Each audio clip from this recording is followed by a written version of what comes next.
Dom Casmurro, capítulo 25, no passeio público.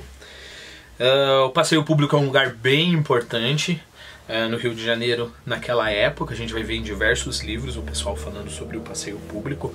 O Quincas Borba, se eu não me engano, vai ter algumas cenas bem importantes no passeio público, né? Então é um ponto bem importante da cidade do Rio de Janeiro naquele tempo. Entramos no passeio público. Algumas caras velhas, outras doentes ou só vadias, espalhavam-se melancolicamente no caminho que vai da porta ao terraço. Havia um terraço no passeio público que dava de frente para o mar. Seguimos para o terraço. Andando para me dar ânimo, falei do jardim. Há muito tempo que não venho aqui, talvez um ano. Perdoe-me, atalhou ele. Não há 3 meses que esteve aqui com o nosso vizinho Pádua. Não se lembra? É verdade, mas foi tão de passagem. Ele pediu à sua mãe que o deixasse trazer consigo, e ela, que é boa como a mãe de Deus, consentiu. Mas ouça-me, já que falamos nisso, não é bonito que você ande com o Pádua na rua? Mas eu andei algumas vezes. Quando era mais jovem, era criança, era natural, ele podia passar por criado. Mas você está ficando moço, e ele vai tomando confiança. Dona Glória, afinal, não pode gostar disso. Perceba que o Dias Gomes usa... o José Dias usa essa estratégia, né? Não, olha, tua mãe não vai gostar. Quando, certamente, a gente lembra do capítulo em que a mãe do Bentinho fala sobre o Pádua, certamente isso não seria um problema para ela, né? Ela gosta da família do Pádua. A gente do Pádua não é de todo má. Capitu, apesar daqueles olhos que o diabo lhe deu, você já reparou nos olhos dela? São assim, de cigana oblíqua e dissimulada. Bom, aqui a gente tem que parar com certeza absoluta, porque olhos de cigana oblíqua e dissimulada é uma das frases mais importantes da literatura brasileira, né? Então, ela tem os olhos que o diabo lhe deu, e os olhos dela são de cigana oblíqua e dissimulada. Primeiro vamos pensar em oblíquo como as linhas, né? Então vamos imaginar que tem uma linha aqui, isso é uma linha, e a outra linha aqui, ok? Então essas duas linhas aqui são paralelas, ok? Elas vão ao mesmo lugar e nunca se encontram, né? Um outro tipo de linha é perpendicular, né? Que é uma linha aqui e a outra linha vem aqui. São perpendicular.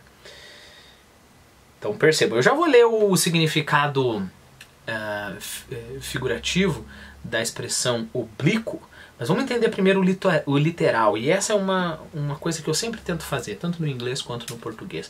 Para entender muito bem uma expressão, é sempre mais interessante entender a expressão literalmente e depois o desenvolvimento dessa expressão.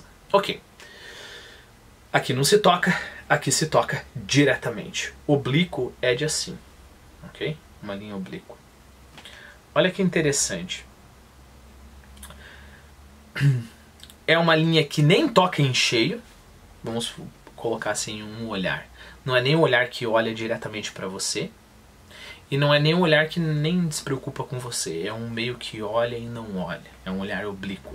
E aí, só então, eu vou ler para vocês as outras definições. Então, a definição que eu falei para você, se a gente for no Wise ou num outro dicionário, número 1, lá no Wise, inclinado. Número 2, tortuoso. Número 3, que não segue o menor caminho, indireto. Okay? Por quê? Porque o menor caminho entre 2 pontos é uma linha reta. Nessa definição, uma linha oblíqua é uma linha que vai para cá, vai para lá, né? Não olha diretamente. E aí, número 4, definição número 4, malicioso, ardiloso. Okay? A gente não sabe quais dessas concepções o José Dias tem em mente, mas a gente pode acreditar que, com certeza, quer dizer, eu falei, a gente não sabe, não é com certeza. A gente pode inferir que as chances são bem grandes, que são todas, né? Ela tem um olhar malicioso, ela ela é tortuosa, né? Inclinado nesse sentido. Agora percebam, lá naquele capítulo que a gente falou sobre os planos de Capitu, a Capitu, ela não pensava, os planos dela, ela não pensava em fazer algo diretamente, né? Lembre-se, em vez de colocar ele no paquete e mandar ele direto para a França, o plano da Capitu seria colocar diversas canoas e ele ia por aqui, por ali, em vez de simplesmente chegar para a mãe dele ou para o próprio padre Cabral e abrir o jogo e falar: olha, eu não tenho talento, eu não tenho vocação para isso e eu não vou ser padre. Não, peraí, não, depois primeiro vamos tentar o José Dias, aí se não der o José Dias a gente vai um pouco para lá, tenta uma outra estratégia, aí depois vem um pouco para cá, ok? Então é esse caminho tortuoso. O José Dias reparou isso no olhar dela, né?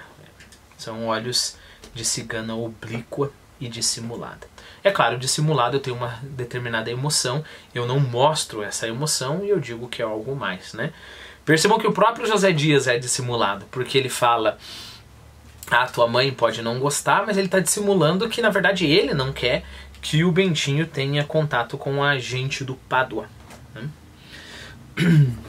Você já reparou nos olhos dela? São assim, de cigana oblíqua e dissimulada. Pois apesar deles, poderia passar, se não fosse a vaidade e a adulação. Ele critica a gente do Pádua por adular o Bentinho. Que é, a gente vai ver nesse capítulo, que é o que ele faz todo o tempo. Oh, a adulação.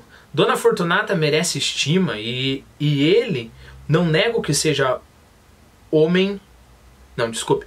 E ele não nego que seja honesto. Tem um bom emprego, possui a casa em que mora, mas honestidade e estima não bastam. E as outras qualidades perdem muito de valor com as más companhias em que ele anda. Pádua tem uma tendência para gente reles, em lhe cheirando a homem chulo é com ele.